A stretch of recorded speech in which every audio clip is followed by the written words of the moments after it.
Kebetulan dulu aku itu nggak pernah TK, karena kan, mmm, untuk pendidikan untuk disabilitas tuh kan agak jarang ya. Jadi dulu tuh orang tuaku juga tidak paham gimana sih, apakah disabilitas tunanetra itu apakah bisa sekolah atau tidak itu. Jadi nggak terlalu paham sehingga aku tidak TK dulu. Jadi eksklusif pun tidak, dari materi saja, tapi juga kita yang disabilitas diperlakukan tidak setara, terus tidak mendapatkan pendidikan serupa, pendidikannya ibaratnya milih-milih itu tidak eksklusif namanya.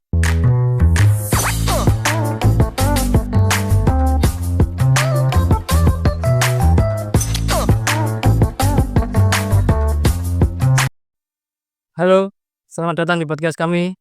Podcast yang tentunya paling viral, paling hits, paling populer, paling fenomenal bernama Podcast Gengs 11. Tema kali ini adalah tema tentang sistem pendidikan di Indonesia. Dan di sini aku punya narasumber yang sangat istimewa dari Prodi PLB. Mas, Mas Renata. Oh iya, Oh ya, 안녕하세요. Oh iya, nama saya Renata, salam kenal ya. ya. Kenapa kok namanya Renata? Kan Renata identik dengan perempuan. Nah itu, nggak tahu, mmm, memang dari dulu sama orang tua sudah dikasih nama Renata, Renata Muhammad Alamsyah, tapi memang panggilannya Renata. Oh, Tapi biasanya saya kadang mau dipanggil Alamsyah aja, oh, biar nggak terlalu kentara perempuannya. oh, Asik. berarti Dan jadinya saya namanya Mas Ala Alamsyah. iya. Maknanya apa maknanya itu? Nah itu, saya juga belum menggali maknanya. Kalau boleh tahu Masnya dari Prodi PLB jurusan apa? Angkatan berapa? Saya dari Prodi PLB angkatan 2025. Jadi masih Masih masih semester 1. Tapi ya sebentar lagi sudah mau sama kali ya. Seangkatan berarti kita masih. iya seangkatan. Nah, itu berarti kan dari TK tuh. TK, SD sampai SMA. Kebetulan dulu aku itu nggak pernah TK, karena kan, mmm, untuk pendidikan untuk disabilitas tuh kan agak jarang ya. Jadi dulu tuh orang tuaku juga tidak paham gimana sih, apakah disabilitas tunanetra itu apakah bisa sekolah atau tidak itu. Jadi nggak terlalu paham sehingga aku tidak TK dulu. Cuman memang meskipun aku nggak pernah TK juga, aku sudah paham lah bagaimana cara baca, menulis, insya Allah sudah paham, gitu. Jadi langsung SD, SMP, aku SMA-nya itu pakai C dulu. Paket C. Jadi pendidikan informal di Jombang aku dulu. Nah habis pakai C baru langsung ke sini, ke UNESA. Oh, langsung ke intinya saja ya. Bagaimana Mas sistem pendidikan di Indonesia? Apakah sudah bagus Pendidikan di di Indonesia? kalau menurut dari pengamatan saya, kalau pendidikan Indonesia itu sebenarnya bagus, hanya saja masih kurang menerapkan inklusifnya. Jadi bisa dibilang masih kurang inklusif. Tidak sebagian besar, maksudnya sebagian besar di Indonesia ini belum paham makna inklusif yang sebenarnya itu apa. Kan kalau inklusif itu kan maknanya itu kan menyetarakan. Jadi kayak menghormati perbedaan keberagaman dan membuat kayak kita yang disabilitas itu jadi merasa diperlakukan setara, gitu. Nah, sedangkan kalau kebanyakan di Indonesia ini masih menerapkan banyakan sifat sistem eksklusif. Eksklusif berarti kadang-kadang tuh pendidikan kalau pengen maju tuh harus dari golongan yang kaya-kaya gitu, terus juga tidak dimiliki oleh semua orang. Jadi eksklusif pun tidak, dari materi saja, tapi juga kita yang disabilitas diperlakukan tidak setara, terus tidak mendapatkan pendidikan serupa, pendidikannya ibaratnya milih-milih itu tidak eksklusif namanya, gitu. Nah makanya, jadi bagus tapi masih kurang inklusif. Berarti masih ada yang perlu diperbaiki Ya, dari perbaiki. sistem pendidikan di Indonesia. Iya. Kalau menurut Masnya sendiri nih, di Indonesia tuh seperti apa sistem pendidikan? Kalau di UNESA sendiri itu yang saya rasakan insya Allah sudah inklusif, karena di UNESA ini banyak layanan-layanan ditunjang, misalkan di setiap prodi di FIP itu ada pendidikan inklusif makulnya kan. Iya, Nah bener. nah, jadi itu sudah membuka atau menerapkan inklusif di UNESA ini. Itu yang pertama, terus yang kedua juga ada fasilitas-fasilitas yang menunjang disabilitas untuk bisa berkarya dan untuk melatih kemandirian disabilitas juga. Satu contohnya semisal kalau kita itu mau ke ruangan kapus, ruangan kelas, itu kan ada huruf braille bagi tunanetra itu bisa tahu misalkan hari ini nih ada kelas ke O6 ruang 21 gitu. Jadi kita tahu di situ. Jadi meskipun andai pun nggak digandeng pun tahu. Terus juga adanya lev-lev tunanetra, lev autis, terus lev Grehita kalau nggak salah Down syndrome, lev tunarungu. Jadi ada lev disabilitas juga kan di PLB itu. Nah itu jadi menunjang juga.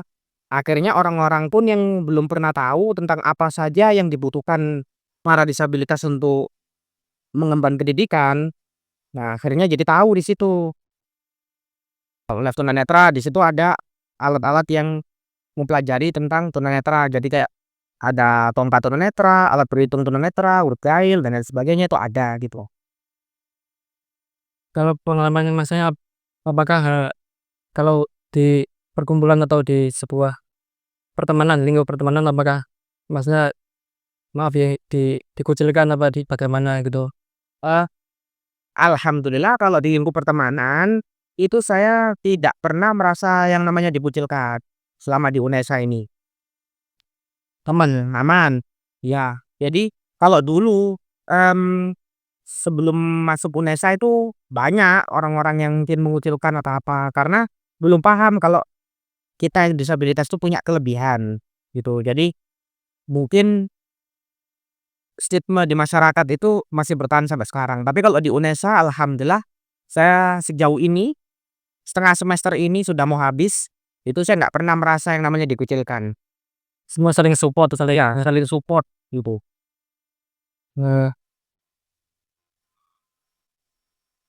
bagaimana, agar di Indonesia ini inklusif gitu? Apakah, eee, solusinya bagaimana? Mungkin Biar solusinya ya inklusif. Kalau pengen Indonesia ini jadi lebih inklusif, itu dari membangun dari diri kita sendiri dulu. Nggak usah jauh-jauh ke pemerintahan dulu, ke sistem pendidikan kita. Kita belajar dulu untuk menghormati atau menghargai keberagaman di sekeliling kita. Tidak harus sama disabilitas. Semisal, di sekeliling kita ini kan tidak hanya dari orang Jawa saja. Ada yang dari Papua, ada yang dari Medan mungkin, ada yang dari Jakarta, dan lain sebagainya. Pokoknya nggak semua orang Jawa. Nah, di situ kita itu dari keberagaman itu, budaya yang berbeda, terus bahasa yang mungkin berbeda dialeknya daripada kita, terus kulit yang mungkin berbeda juga. Nah, itu kita belajar menghargai dari situ dulu, menghormati perbedaan dari situ dulu. Kalau kita sudah bisa untuk menghargai atau menghormati keberbedaan itu dari keberagaman itu, otomatis kita akan bisa mencerminkan sifat inklusi. Karena makna inklusif itu tadi yaitu menghormati tadi. Dan juga jangan melakukan diskriminasi, karena zaman sekarang ini diskriminasi masih banyak terutama untuk disabilitas. Contohnya di jalan-jalan tunanetra yang buat ada guiding block-nya, ada di garis-garis kuning ketika Masnya tadi jemput saya. iya, iya, Nah itu kalau di trotoar malah dibuat jalan mobil. berarti masih ada kurangnya kesadaran ya? Iya, terus juga dibuat dagang. Orang dagang-dagang malah berhentinya di guiding block-nya kita itu. Nah itu kan jadi kurang kesadaran. Nah itu loh jalan wilayah kita lewat gitu. Jadi di Indonesia itu kurang kurang anu ya, Iya, kurang peduli ya? heeh, masih kurang peduli. Nah, supaya di Indonesia itu banyak orang peduli itu bagaimana? Atau bisa membuat poster di situ apa gimana ya solusinya? Agar di Indonesia bisa meniru orang Jepang. Mungkin kalau menurut saya itu dari support keluarganya dulu, Mas. mungkin keluarganya itu harus support sistem penuh. Jadi misalkan ketika ada anak tunanetra yang memang ingin bersekolah, itu harus bener-bener didukung penuh dulu, nanti baru masalah biaya itu bisa menyusul. Tapi masalahnya itu adalah di sekarang ini ya, udah tahu sendiri kan ya, Iya. Indonesia itu banyak korupsi di mana-mana.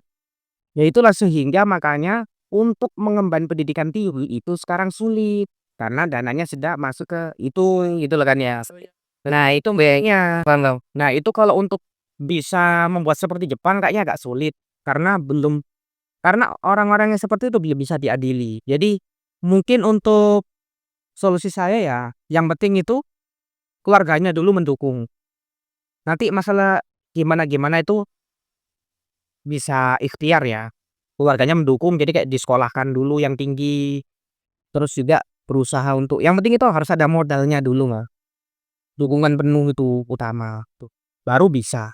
Tapi kayaknya untuk di zaman saat ini agak sulit gitu. Nomor satu dari pendidikan ya. Iya, Pendidikan sejak dini pendidikan kayak gini. agar kelaknya bisa dapat Kualitas bisa mandiri. ya mandiri dengan terkait. Oke, sekian penjelasan yang sangat bagus, sangat spektakuler dari narasumber yang istimewa yang dapat eh, menjadikan pedoman bagi kita sebagai sebagai eh, sebagai siswa atau mahasiswa.